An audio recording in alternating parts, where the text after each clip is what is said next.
तो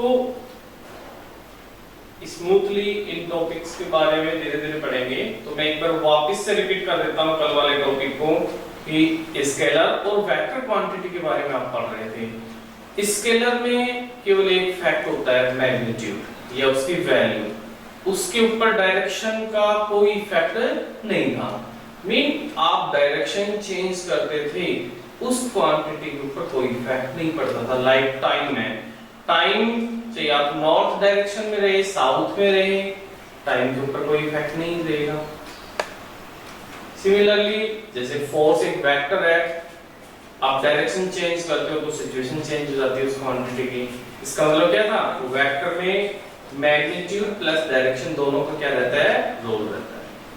okay,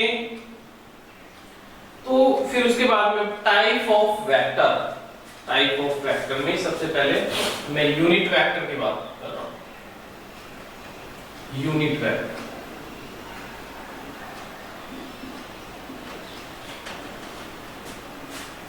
unit vector का representation या कोई भी वेक्टर, पहले उस वेक्टर का रिप्रेजेंटेशन देखते हैं इसके अंदर। रिप्रेजेंटेशन ऑफ वेक्टर, चलिए यही लास्ट क्लास थी।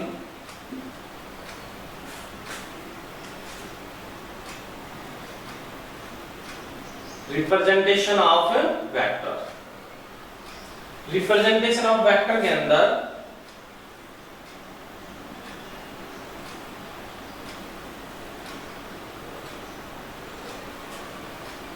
मैंने कुछ ये लिखा A B C, small letter से लिख देता हूं, small a, small b, small c। Okay,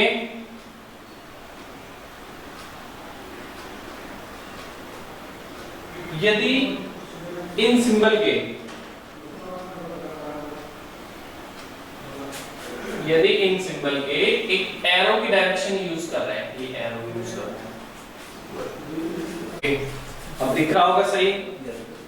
okay, तो रिप्रेजेंटेशन देख रहे थे, रिप्रेजेंटेशन ऑफ वेक्टर।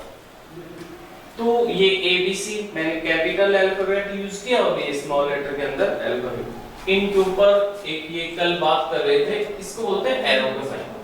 ठीक है, एरो के अंदर ये जो साइन है इसको आप हेड कह सकते हो। क्या कह सकते हैं, हेड। और ये जो पॉइंट है इसका, जहां से स्टार्टिंग है, उसको क्या कह सकते हो, टेल पॉइंट कह सकते हो।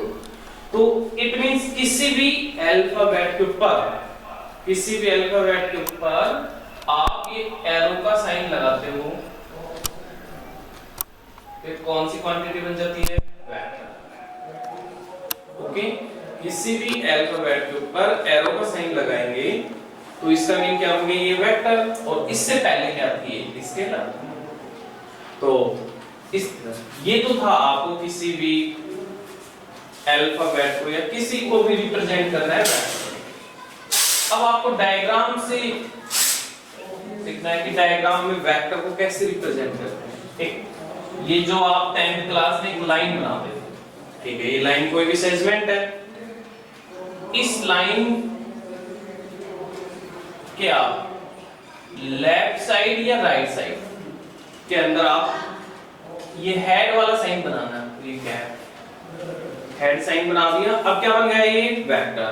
पहले ये सिंपल लाइन को रिप्रेजेंट कर रहा था और हेड बनाते ही ये किसको रिप्रेजेंट कर रहा है, वेक्टर। इसका कोई भी नेम दे सकते हो आप, इस तरह दे दिया ए वेक्टर, तो ए वेक्टर, बी वेक्टर भी आप नेम दे सकते हो, सी वेक्टर भी नेम दे सकते हो, आइदर कोई भी एक वेक्टर नेम दे सकते हो आप। साइज इंक्रीज, ठीक है, साइज से और इंक्रीज कर रहा हूं। तो आपको मतलब ABC है, पहले ये वेक्टर नहीं था, इसके ऊपर एरो का साइन लगाते हैं, क्या बन जाएंगे, वेक्टर। ये एरो का साइन लगाना है, वेक्टर हो गया। ओके, तो रिप्रेजेंटेशन ऑफ वेक्टर चल देख रहे हैं। मैं वापस इसको रिपीट कर रहा हूँ, टेक्निकली इश्यू हो गया था। तो डायग्राम से कैसे कोई भी एरो बना, कोई भी लाइन बनाना है तो उसके ऊपर ये हेड वाला साइन बनाना चाहिए। क्या करेगा, वेक्टर को क्या करेगा, रिप्रेजेंट करेगा। ठीक है, लाइक आप इस तरह भी लिख सकते हो कि सर ये बी वेक्टर है, आप इस तरह लिख सकते हो, ये सी वेक्टर है, आप इस तरह लिख सकते हो, अपवर्ड डायरेक्शन में लिख सकते हो, आप डी वेक्टर है इस तरह भी लिख सकते हो। थोड़ा सा यहाँ पे आपको नोटिस करना है, ये जो हेड वाला ये जो साइन है ये राइट की तरफ है, इसका मतलब ये हुआ बी वेक्टर है ना, बी वेक्टर उसकी डायरेक्शन किसकी तरफ है, राइट की तरफ है। सी वेक्टर की डायरेक्शन हेड अपवर्ड है तो डायरेक्शन किस तरफ है, अपवर्ड है। ये डी इसकी तरफ डाउनवर्ड है तो डी वेक्टर की डायरेक्शन क्या है, डाउनवर्ड है। ओके, तो डायरेक्शन आपको समझ में आ गया।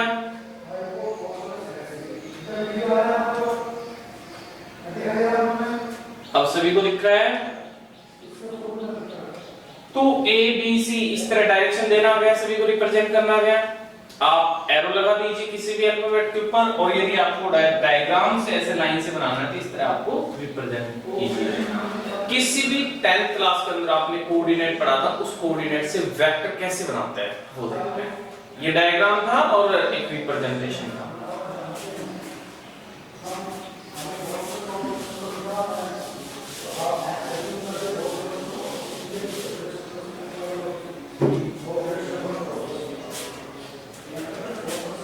अब देखते हैं एक बार यूनिट वेक्टर की डेफिनेशन।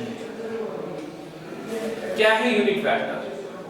नेम से ही पता लग रहा है, एक ऐसा वेक्टर जिसका मैग्नीट्यूड कितना हो, 1, ओनली 1 हो, यूनिट हो, उसको क्या कहते हैं, unit vector. Okay, the vector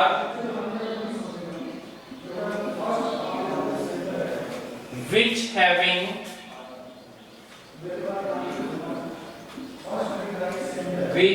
having unit magnitude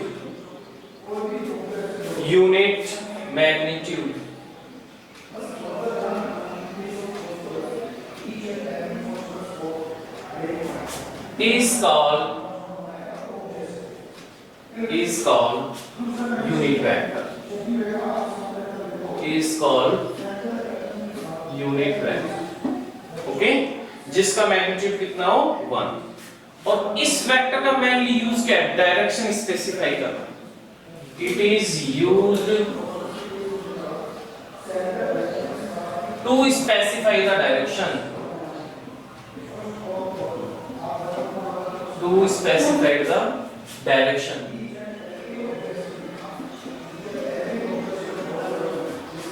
of vector, to specify the direction of vector। कैसे बनाते हैं, देखिए 10th क्लास में आपने दो कोऑर्डिनेट पढ़ा था, ये x एक्सिस, ये y एक्सिस,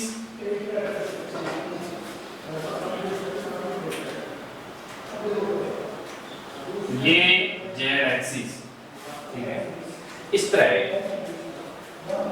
देखिए कोऑर्डिनेट कितने होते हैं, 3 कोऑर्डिनेट होते हैं, एक x कोऑर्डिनेट, एक y कोऑर्डिनेट और एक z coordinate. But 10th class में आपने 2 कोऑर्डिनेट ही पढ़ा था, इसलिए अब ध्यान रखना है आपको कि थर्ड कोऑर्डिनेट और होता है जिसको कौन सा कोऑर्डिनेट कहते हैं, z कोऑर्डिनेट या z axis, x axis, y axis, और ये क्या आएगा आपकी तरफ प्लेन के बाहर की तरफ कौन सा आएगा, z एक्सिस। ये जो मार्कर है ये कौन सी डायरेक्शन को बता रहा है, z डायरेक्शन को बता रहा है। समझ में आ गया होगा। अब देखिए आपके माइंड में क्या सेट रहता है कि सर ये राइट वाला x है, ये y है, और ये क्या है, z है। ऐसा कुछ भी नहीं है, फिक्स नहीं है, ये आप अपनी फैसिलिटी के अकॉर्डिंग ले सकते हो। इसको आप y भी ले सकते हो, इसको आप z भी ले सकते हो, या x भी ले सकते हो, आप इनका चेंज कर सकते हो। बट ट्रेडिशनली ये पढ़ते आते हो आप 10th में कि इसको x बोलते हैं, इसको y बोलते हैं, और इसको क्या बोलते हैं, z। तो ये माइंड में आपको नहीं रखना है कि ये x है, ये y भी हो सकता है, आप कैसे भी लिख सकते हो, आप इसको y भी लिख सकते हो, z भी लिख सकते हो, कैसे स्टार्ट कर सकते हो। ओके, और ये थर्ड कोऑर्डिनेट होता है जो प्लेन के बाहर की तरफ या प्लेन के अंदर की तरफ आता है, उसको क्या कहते हैं, z कोऑर्डिनेट। ठीक है, कोई भी ये है। अब कुछ सिंबल फिक्स कर रखे हैं, कुछ सिंबल क्या कर रखे हैं, फिक्स कर रखे हैं। और यूनिट वेक्टर को जो रिप्रेजेंट करते हैं, यूनिट वेक्टर को रिप्रेजेंट करते हैं वो कैसे करते हैं, कोई भी सिंबल ले लिया उसके ऊपर एक कैप, ये एक अल्फाबेट है, दोनों एक अल्फाबेट मैंने कंसीडर कर लिया, इसके ऊपर ये डायरेक्शन लगाया और इसके ऊपर ये साइन लगाया। ओके, ये वाला है, ये किसी वेक्टर को रिप्रेजेंट कर रहा है, किसको रिप्रेजेंट कर रहा है, वेक्टर को रिप्रेजेंट कर रहा है। और ये किसको रिप्रेजेंट करेगा, ये ध्यान से देखना है, यूनिट वेक्टर, इसको बोलते हैं कैप। ये क्या है, कैप, ये क्या है, एरो। यदि किसी अल्फाबेट के ऊपर कैप यदि आप लगाते हो, इसका मीन ये हो गया वो कौन सी वेक्टर बन गया, unit vector. Unit vector fix है, क्या लगा रहता है यूनिट वेक्टर के, कैप, क्या लगा तो उसके कैप, और एक के ऊपर ये वेक्टर लग रहा है, इसका मतलब ये जनरल कोई भी वेक्टर है, हो सकता है ये यूनिट वेक्टर भी हो सकती है, अदर कोई भी वेक्टर हो सकती है। तो यूनिट वेक्टर को रिप्रेजेंट करने के लिए क्या किया जाता है, ए फिक्स नहीं है, किसी भी अल्फाबेट के ऊपर आप क्या लगा सकते हो, कैप लगाइए। आप बी के ऊपर लगा दीजिए कैप, सी के ऊपर कैप लगा दीजिए, किसी के ऊपर भी क्या लगा दीजिए, आप कैप लगा दीजिए। ओके, क्या बन जाएगा, यूनिट वेक्टर। यूनिट वेक्टर की वैल्यू कितनी होती है, 1। क्या यूज करते हैं इसको, डायरेक्शन को स्पेसिफाई करने के लिए यूज किया जाता है, और ये कोई भी जनरल वेक्टर है। तो x, y और z तीन कोऑर्डिनेट है, तीन कोऑर्डिनेट और यूनिट वेक्टर है। x एक्सिस को शो करने के लिए यूनिट वेक्टर क्या यूज करते हैं, i कैप। y डायरेक्शन को शो करने के लिए कौन सी वेक्टर यूज करते हैं, j कैप, और z डायरेक्शन को यूज करने के लिए कौन सी यूनिट वेक्टर यूज करते हैं, k कैप। भाई x कहीं आ रहा है तो उसको क्या यूज करते हो आप, i कैप से। y डायरेक्शन को यूज करने के लिए आप क्या किया जाता है, z कैप, और z के लिए क्या यूज करते हो आप, k कैप। क्लियरली पता लग गया, आप x, y, z तीन डायरेक्शन जो रिप्रेजेंट करते हो उनके लिए यदि वेक्टर लगाना है तो x के लिए i आ जाएगा orderly, i j k। Okay, i j k तीन होंगे। अब देखते हैं कोई भी, ये p पॉइंट है, 10th क्लास में आपने पढ़ा था, p पॉइंट भी कोऑर्डिनेट ले लिया मैंने, स्मॉल a ऐसे लेते थे आप, a ले लिया, b ले लिया, एक और ले लो आप, या फिर आप ऐसे कर लो, आप x y z भी ले सकते हो। थर्ड कोऑर्डिनेट को कंसीडर कर रहा हूं मैं, z के प्लेस में c। अभी तक आपने ये पढ़ा था दो ही कोऑर्डिनेट होते हैं, फिक्स है। पहला कोऑर्डिनेट कौन सा होता है, x कोऑर्डिनेट, सेकंड कोऑर्डिनेट कौन सा होता है, y कोऑर्डिनेट। ये थर्ड है ना, मैंने तीनों 3D के अंदर ये डायग्राम बना दिया। पहले क्योंकि आप लोग 2D डायग्राम पढ़ते थे, ये कौन सा डायग्राम हो गया, 3D। इसलिए 3D के अंदर कितने कोऑर्डिनेट होंगे, तीन कोऑर्डिनेट होंगे, x, y और z। तो ये फिक्स है, x कोऑर्डिनेट है सेकंड नंबर का, y कोऑर्डिनेट थर्ड नंबर का, z कोऑर्डिनेट, ये फिक्स है। भाई ऑर्डरली होता है ये, पहला कोऑर्डिनेट x, दूसरा y, थर्ड वाला होता है z। ये ऑर्डरली होता है, इनमें इंटरचेंज नहीं होता है। अब ये p पॉइंट है, पॉइंट को वेक्टर में कन्वर्ट करना है तो कैसे बनाएंगे, ये ध्यान से देखना। इस तरह बनाना है, ये ओरिजिन होता है, जहां से स्टार्ट होता है वो क्या होता है, ओरिजिन होता है। ये p ले लिया मैंने, p का वेक्टर बनाना है, ये लगा दीजिए आप वेक्टर का साइन। क्या लगा दिया आपने, वेक्टर। क्योंकि किसी भी सिंबल को, अल्फाबेट को आपको वेक्टर बनाना है, क्या लगाना है, हेड लगाना है। कि सर ये कैप भी लगाएंगे, नहीं, जब आपको कंफर्म हो जाए यूनिट वेक्टर को रिप्रेजेंट करना है तो लगाना है आपको कैप। देखिए ये कौन सा कोऑर्डिनेट है, x कोऑर्डिनेट, ए लिख दीजिए। x कोऑर्डिनेट है तो x डायरेक्शन को किससे डिनोट करते हैं, i कैप से। तो आप क्या लगा दीजिए इसके, i कैप। सेकंड कोऑर्डिनेट कौन सा है आपका, b, ये लीजिए b। b y को बता रहे हैं तो y को किससे रिप्रेजेंट करते हैं, j वेक्टर से। थर्ड कोऑर्डिनेट कौन सा है आपका, z कोऑर्डिनेट, उसकी वैल्यू कितनी है, c, ये वाला। कौन सी डायरेक्शन है, z कोऑर्डिनेट को k से, ये आपकी क्या बन गई, वेक्टर बन गई। जब आपको कोऑर्डिनेट गिवन हो और कोऑर्डिनेट गिवन हो तो आपको वेक्टर बनाना है, क्या यूज करना है आपको, x कोऑर्डिनेट के लिए i कैप यूज करना है, y कोऑर्डिनेट के लिए j कैप यूज करना है, z कोऑर्डिनेट के लिए क्या करना है, k कैप यूज करना है। इसका मीन क्या हुआ कि जो पॉइंट गिवन थी, पोजीशन गिवन थी, उसको मैंने वेक्टर में कन्वर्ट कर लिया। सिंपल है, x i कैप लगा दीजिए, इस कोऑर्डिनेट के j कैप, इस कोऑर्डिनेट के k कैप। बट ये भी ध्यान रखना है, ये प्लस का है तो प्लस ही रखिए, माइनस है तो विद साइन, जिसका जो साइन है वो साइन आपको रखते जाएंगे। बट मैंने स्टैंडर्ड फॉर्म लिया है पॉजिटिव वेरिएंट, इसलिए आपको i cap, j cap, k cap तीनों यूज कर रहे हैं। ओके, तो ये कन्वर्जन आपको आ गया कि किसी भी कोऑर्डिनेट को, किसी भी पोजीशन को वेक्टर कैसे कन्वर्ट करते हैं, तो वो वेक्टर के अंदर कन्वर्ट हो गई। ओके, अब बात करते हैं यूनिट वेक्टर की। चल रहा था कि यूनिट वेक्टर क्या है। अब देखिए यूनिट वेक्टर, अब इसी वेक्टर को यूनिट वेक्टर में कन्वर्ट करना है, तो इसी को यूनिट वेक्टर में कन्वर्ट करने के लिए देखिए यूनिट वेक्टर को कैसे कैसे डिनोट करते हैं। मैं एक एग्जांपल दूं आपको, एग्जांपल से समझेंगे। देखिए किसी पार्टिकल पर ये फोर्स लग रहा है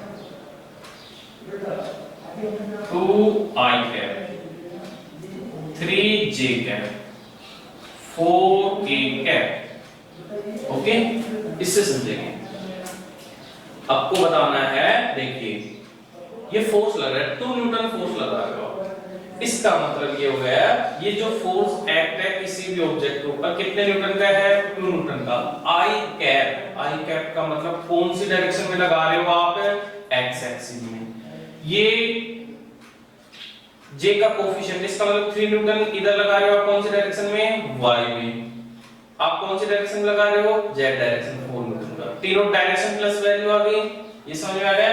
जैसे मैंने कोई भी वेक्टर फॉर्म में लिखा है इस तरह, तो इसका मतलब क्या है, ये x में लगा रहे हो आप, ये y में लगा रहे हो, ये z डायरेक्शन में लगा रहे हो। अब मेरे को यूनिट वेक्टर बनाना है, इसका कैसे बनाएंगे, यूनिट वेक्टर का ये फॉर्मूला है, कैसे कन्वर्ट करेंगे। जो भी वेक्टर है, जो भी वेक्टर है, उस वेक्टर में उस वेक्टर की वैल्यू से डिवाइड करना है, ये फॉर्मूला हो गया। इसको आपको लिखना है, ठीक है। नोट कीजिए अब इसके।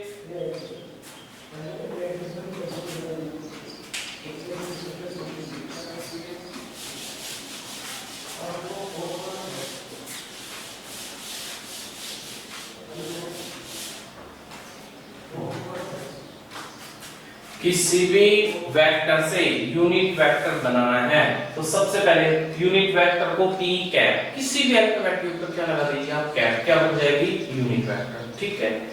और ये वेक्टर अपॉन उसका ये क्या है, मैग्नीट्यूड।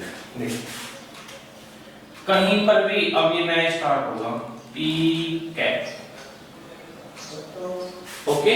ये मैंने दो ये बार लगाए हैं, 2 डंडे लगे, इसका मतलब क्या है, ये रिप्रेजेंट कर रहा है, मैग्नीट्यूड बोलते हैं इसको, मोड बोलते हैं। ये जो 2 ब्रैकेट ऐसे लगाया मैंने, इसको क्या बोलते हैं, मोड। कि मैंने p वेक्टर का क्या किया है, मोड। मोड मींस क्या है, ये बता रहा है मैग्नीट्यूड, इसको बता रहा है मैग्नीट्यूड, या फिर वैल्यू बोल सकते हो आप। इसलिए किसको बता रहा है, वैल्यू, मैग्नीट्यूड या वैल्यू बता रहा है। ओके, तो आपको क्या करना है, कैसे फाइंड आउट करेंगे सर। देखो आपका p वेक्टर ये है, a i cap plus b j cap plus c k cap. Mode कैसे फाइंड आउट करोगे, ये लीजिए p वेक्टर का मोड। इसके अंदर क्या करता है, डायरेक्शन प्लस वैल्यू है। किसी भी वेक्टर के अंदर क्या होता है, डायरेक्शन प्लस वैल्यू। आपको सेपरेट करना है, वैल्यू और डायरेक्शन को क्या करो आप, सेपरेट करो। वैल्यू और डायरेक्शन को सेपरेट करने के लिए क्या करना चाहिए आपको, देखिए ये मैं वैल्यू सेपरेट कर रहा हूँ, कैसे करोगे? अनरूट बनाइए। आई कैप का कोफिशिएंट कितना है? ए, तो ए का स्क्वायर कर दीजिए। जे का कोफिशिएंट कितना है? बी, तो बी का स्क्वायर कर दीजिए आप। और के का कोफिशिएंट कितना है? सी, आ गया। अब इसमें रख दीजिए पी वेक्टर का cap is equal to p vector की वैल्यू कितनी है? ये a i cap plus b j cap plus c k cap upon ये इस मोड से a square plus b square plus c square, ऐसे कन्वर्ट करना है। देखिए आपको इसको याद नहीं करना है, बस ये फॉर्मूला आपको पता होना चाहिए। ये नहीं, ये मैंने एक सोल्व करके बता दिया आपको स्टूडेंट कि p यूनिट वेक्टर कैसे फाइंड करते हैं? p vector upon mod of p vector. Okay, तो ये मोड कैसे फाइंड करेंगे? इसकी नीड होगी आपको बीच बीच में, कहीं पर भी क्वेश्चन करते हैं तो कि मोड फाइंड, इसका मीन समझ लीजिए। एक नई टर्म आपके लिए, इसको क्या बोलते हैं? मैग्नीट्यूड या वैल्यू। किसी क्योंकि वेक्टर में प्रॉब्लम है ना, वेक्टर के अंदर वैल्यू प्लस डायरेक्शन दोनों होते हैं, उनको सेपरेट करना है। सेपरेट करने के लिए क्या करना है? देखो वैल्यू कैसे फाइंड आउट करेंगे? मोड ले लो इसका। मोड कैसे लेते हैं? ये आपको गिवन है, इसका मोड कैसे लेंगे? आई कैप जे कैप के कैप, इनके कोफिशिएंटों को क्या करेंगे? स्क्वायर, स्क्वायर करके क्या कर देंगे? अनरूट। इस तरह क्या आएगी? मोड आएगी। तो अब एक एग्जांपल लेकर इसको करवाता हूं।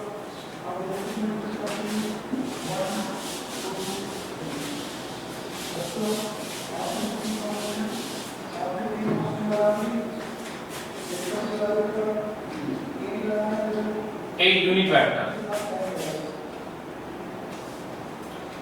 A vector is equal to 2i cap plus 3j cap plus ck cap। ये वेक्टर आपको गिवन है।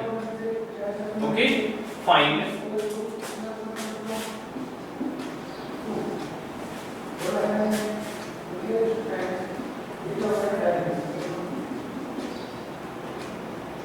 magnitude of A vector। इसका P लिखा है ना, आप A B C D alphabet कोई भी ले सकते हो आप।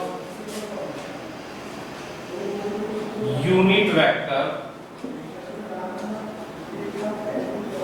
Of A vector. A vector की आपको क्या बनानी है? Unit vector. ये दो क्वेश्चन, आपको कोई वेक्टर गिवन होगा, उस वेक्टर से आपसे क्या क्या पूछ सकता है? उसका मैग्नीट्यूड पूछ सकता है और उसकी यूनिट वेक्टर पूछ सकता है। कैसे बनाएंगे? सबसे पहले मैग्नीट्यूड देखिए, फर्स्ट क्वेश्चन मैग्नीट्यूड में भी बताया था, किसी का भी मैग्नीट्यूड फाइंड करना है, ये लगा दिया साइन, ये मोड लगा लीजिए आप। A का कोफिशिएंट देखिए I का, क्या करते हैं? मोड कैसे फाइंड करते हैं? I के कोफिशिएंट का स्क्वायर, J के कोफिशिएंट का स्क्वायर और K के कोफिशिएंट का स्क्वायर का क्या करते हैं? सम करते हैं। तो 2 का स्क्वायर प्लस 3 का स्क्वायर प्लस, सॉरी इसको कोई वैल्यू ले लो, C मत लो आप, 4 का स्क्वायर, इसको ऐड कर लीजिए। 4 प्लस 9 प्लस 16, ठीक है। 16 और 9 कितने हो गए? 25, और ये कितना हो गया? 29। आप कैलकुलेट कर लीजिए इसको।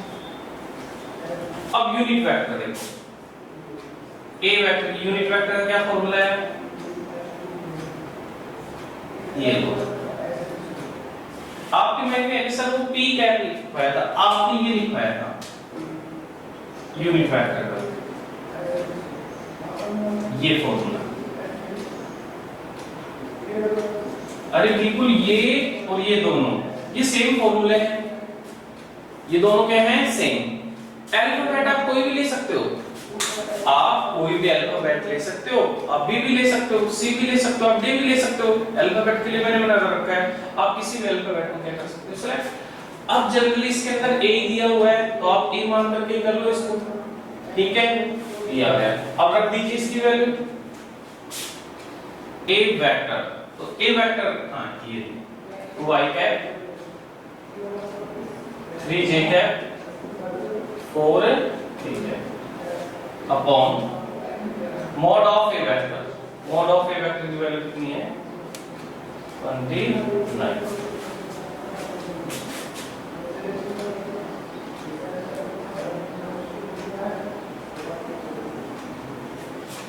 सेपरेट करके लिख दो आप।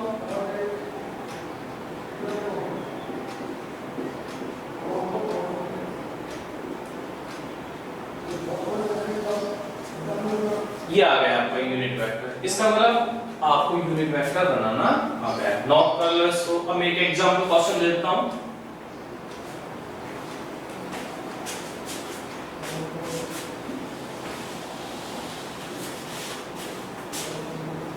स्क्रीनशॉट क्लिक करके नोट कर।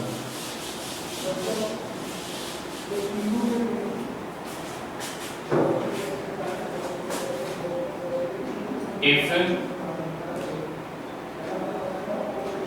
P vector is equal to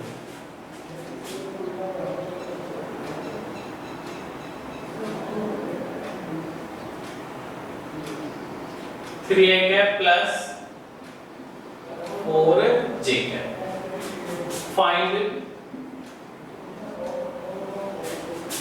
first question magnitude of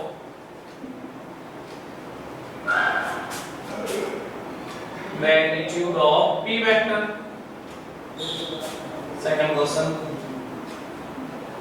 unit vector of P vector. ये क्वेश्चन आपको क्या करना है ध्यान से करना है। ओके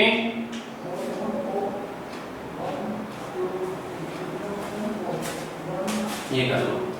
तो मैं एक बार यूनिट वेक्टर बहुत ही इंपॉर्टेंट है, मैं वापस से क्योंकि यूनिट वेक्टर आ गई तो फिर सारे वेक्टर ही आ गए। यूनिट वेक्टर क्या है?